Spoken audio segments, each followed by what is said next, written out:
Hello మామాస్, welcome back to my channel. ఈ వీడియోలో వచ్చేసి నేను కన్నప్ప టీజర్ అనేది రీసెంట్గా రిలీజ్ చేస్తారండి. దాని గురించి చిన్నగా డిస్కషన్ చేసుకుందాం.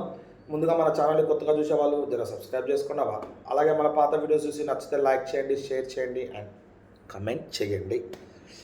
కన్నప్ప ఈ మూవీ గురించి చాలామంది వెయిట్ చేస్తున్నారండి. ఎందుకంటే చాలా పెద్ద కాస్టింగ్ ఉంది. యాక్టింగ్ బై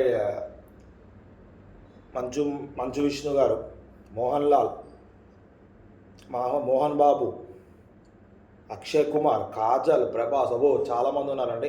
మొత్తం అన్ని రీజన్స్ కవర్ చేసి పడేసిన. ఎందుకంటే పాన్ ఇండియా మూవీ కదండి.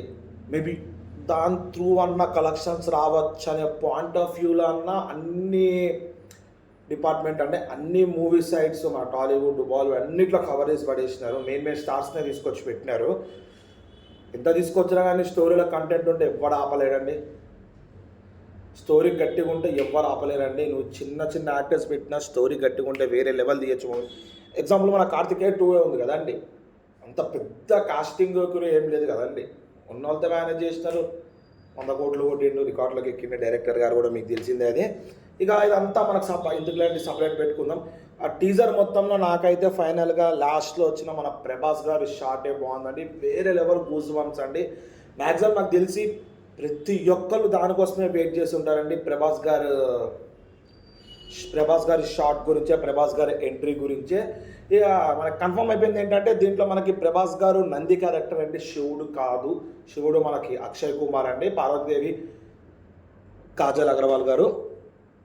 ఇక టీజర్ పెద్దగా ఏం లేదండి. ఇక అత్తగాని కాపాడుకోవడం కోసము, అదే విలన్స్ ఎంట పడితే దాన్ని కాపాడుకోవడం కోసం ఇక అక్కడ జరిగే సిచ్యువేషన్స్, ఇక మన హీరో గారు నాస్తికుడు ఎట్లా భక్తుడిగా మారాడు, ఇదంతా అదే అండి. మళ్ళీ ప్లస్ కాపాడడానికి దేవుడు ఎందుకు హెల్ప్ చేసినాడు, ఇదే కాన్సెప్ట్ అండి.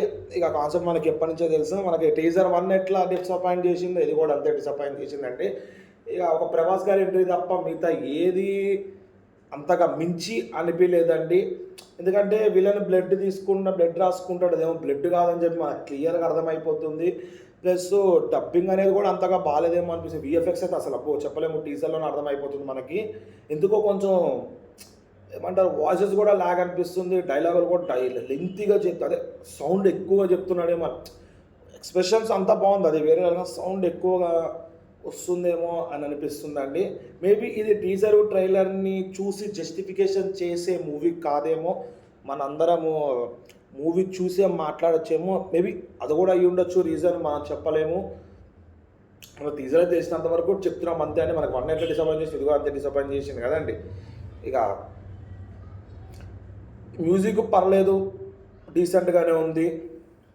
చెప్పలేము ఇంకా మూవీ రిలీజ్ అయ్యే వరకు ఎంతవరకు తీసుకొస్తారా అని. మనకి ఏప్రిల్లో రిలీజ్ అవుతుంది మూవీ. చూద్దాం ఫర్దర్గా మూవీ ట్రైలర్ వచ్చిన అప్డేట్స్ వచ్చిన ప్రతి ఒక్కటి నేను షేర్ చేసుకుంటా అండి. ఈ వీడియోస్ అనేవి మీకు రావాలంటే ఏం చేయాల్సిన అవసరం లేండి. మన ఛానల్ సబ్స్క్రైబ్ చేసుకుని పక్కన ఉన్న బెల్ ఐకాన్ క్లిక్ చేస్తే నేను ఇట్లా వీడియోస్ పెడగానే మీకు ఇట్లా నోటిఫికేషన్ వస్తాయండి. ఇక